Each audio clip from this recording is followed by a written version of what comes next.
je disais des magies. Hein. Des magies, comme par exemple quand on trouve la solution d'un virus.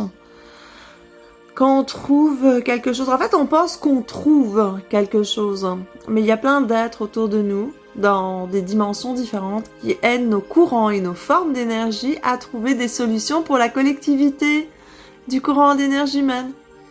On est tellement aidés, on est tellement soutenus par nos courants d'énergie, que nous on vit dans des formes, mais il existe des êtres qui travaillent sur nos formes énergétiques, temporelles, pour des équations très particulières. Je sais que c'est un petit peu complexe bien souvent.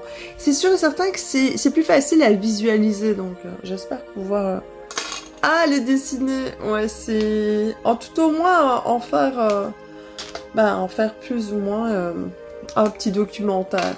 C'est sûr que pour chaque personne, quand on parle de forme d'énergie, il y en a qui vont dire « Oh, ça ressemble à des mandalas » ou « ça ressemble à la géométrie sacrée ». Il y en a d'autres qui disent « Non, ça ressemble à un gros chewing-gum ». L'autre qui dit « Non, ça ressemble à une bulle de savon ». « Oh non, ça ressemble à une étoile, à une fleur ». Il y a tellement d'interprétations des formes d'énergie, mais réellement, un mot déjà est une forme.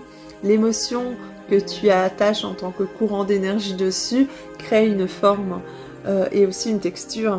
C'est ça qui est intéressant avec l'hypersensibilité de notre énergie humaine et de voir que nous voyageons à travers le temps dans des formes, car le temps est important pour certaines formes, comme pour les fruits et les légumes, la viande. Qui aime pas le fromage, hein?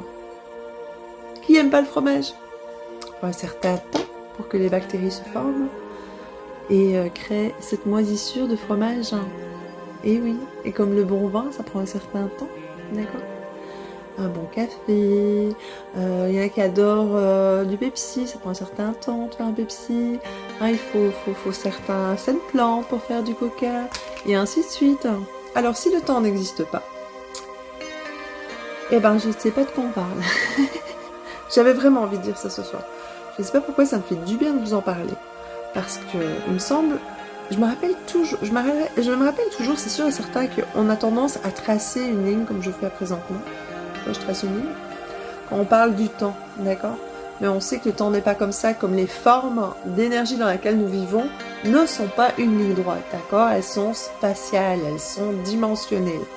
C'est pour ça que nous sommes dans un monde magnifique et original par toute notre personnalité à voir les choses. C'est tellement agréable et rafraîchissant de voir comment les autres voient certaines choses que nous voyons, et ainsi de suite. Et là, nous élaborons encore.